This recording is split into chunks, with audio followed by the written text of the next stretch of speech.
Hello दोस्तों, आइए एक नए वीडियो में आप सभी का स्वागत है। और ये क्लास 10 मैथ्स चैप्टर है सर्कल।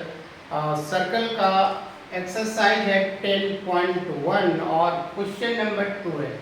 ये भी ऑब्जेक्टिव क्वेश्चन ही है, बट इस ऑब्जेक्टिव क्वेश्चन को हम लोग को सॉल्व करना पड़ेगा, तब उसका आंसर आएगा। तो how can you solve this question? ठीक है, चलिए इस क्वेश्चन को कैसे सॉल्व करते हैं। तो क्वेश्चन क्या है पहले समझना है। What is the question?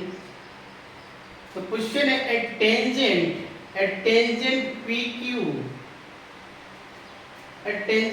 at a point P of a circle of radius 5 centimeter meets a line through the center O at a point Q so that OQ equal to 12 centimeter. Then what is the length of PQ? हम लोग को निकालना है क्या? PQ निकालना है। ठीक है, तो क्वेश्चन है जैसे एक सर्कल, ठीक है, और इस P पॉइंट से एक टेंजेंट हमने ड्रॉ किया अकॉर्डिंग टू क्वेश्चन। ठीक है, अब ये क्या है कि इसका सेंटर रेडियस दिया हुआ, रेडियस कितना है? रेडियस है 5 सेंटीमीटर, रेडियस 5 सेंटीमीटर। ठीक है, और OQ दैट इज 12 सेंटीमीटर, यानी OQ ये कितना है? 12 सेंटीमीटर है। तो हम लोग को निकालना है कि PQ का लेंथ कितना होगा। ठीक है,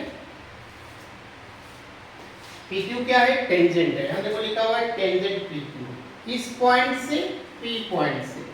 ठीक है, डायग्राम करेक्ट होना चाहिए। अगर डायग्राम करेक्ट नहीं होगा तो इसका आंसर नहीं निकाल पाओगे, जब बनाओगे तो रॉन्ग आ जाएगा। इसलिए क्वेश्चन को पहले समझना है, according to question diagram correct draw करना है। जब डायग्राम करेक्ट हो जाएगा तो मान के चलो कि ये लगभग 80% बन गया है।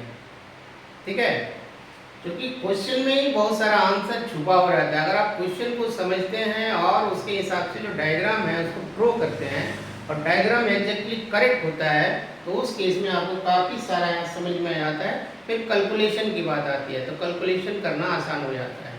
तो पहला काम है कि डायग्राम करेक्ट होना चाहिए। ठीक है, अभी भी इसको बनाएंगे कैसे? सिंपली इस क्वेश्चन को देखने से ही लग रहा है कि आप क्या है, हम लोग ऐसे जानते हैं कि कोई भी अगर हम लोग लाइन सेगमेंट सेंटर से पॉइंट ऑफ कांटेक्ट तक अगर ड्रॉ करते हैं तो ये क्या होता है, इस टेंजेंट पे परपेंडिकुलर होता है। ठीक है, यहाँ पे कितना डिग्री एंगल बनेगा? 90 डिग्री का परपेंडिकुलर होता है।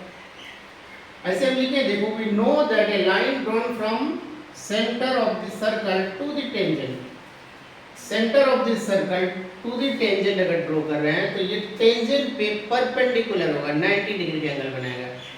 अब क्लियर हो गया, देखो यहाँ पे 90 डिग्री जब एंगल बन गया तो ये किस टाइप का ट्रायंगल बन गया बताओ?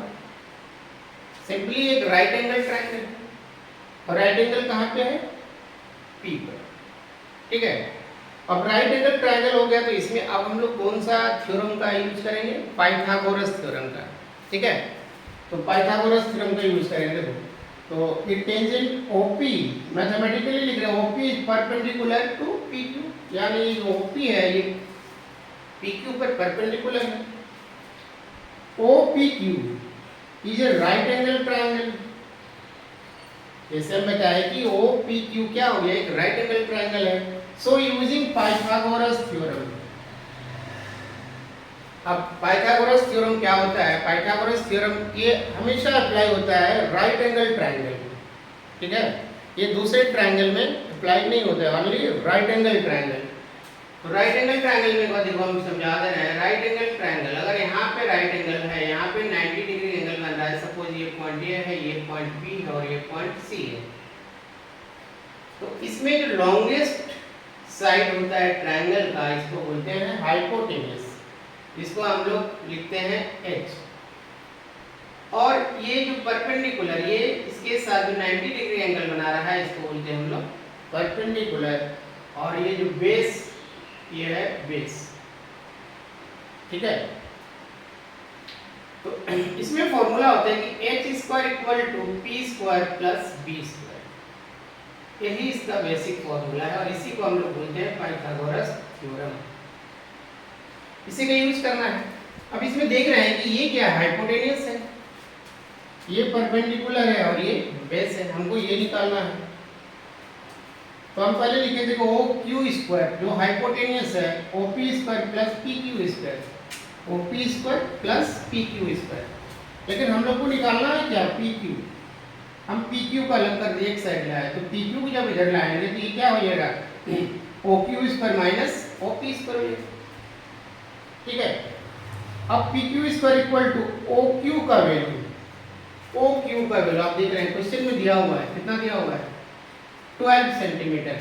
हम डायग्राम में भी ये लिखे हैं कितना 12 सेंटीमीटर, 12 का स्क्वायर माइनस ओ पी जो रेडियस है 5 है, 5 का स्क्वायर। अब 12 का स्क्वायर करेंगे 144 और 5 का स्क्वायर करेंगे 25। 144 में अगर 25 माइनस कर देंगे आ जाएगा 119।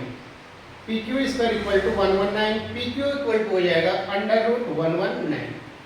ठीक है, यानी हम लोग का इसमें जो 4 ऑप्शन दिए हुए हैं, करेक्ट ऑप्शन क्या हो गया, डी। करेक्ट ऑप्शन क्या हो गया, डी। यानी पी क्यू का जो लेंथ है, इसका लेंथ कितना होगा, अंडर रूट 119 सेंटीमीटर। ठीक है, आई होप आप लोगों को समझ में आया होगा, हमने पूरा समझाने का प्रयास किया है। ठीक है, इसको बहुत ध्यान से देखेंगे और समझने का प्रयास करेंगे। ठीक है, और जाते जाते आप लोग वीडियो को लाइक कमेंट करके बताएंगे समझ में आ रहा है या नहीं। ठीक है, अगर समझ में आ रहा है तो यस कमेंट करेंगे, और कोई क्वेश्चन है तो उसमें भी कमेंट करके बताएंगे, उसका रिप्लाई हम जरूर देंगे। चलिए आज के इतना ही, thank you, have a nice day.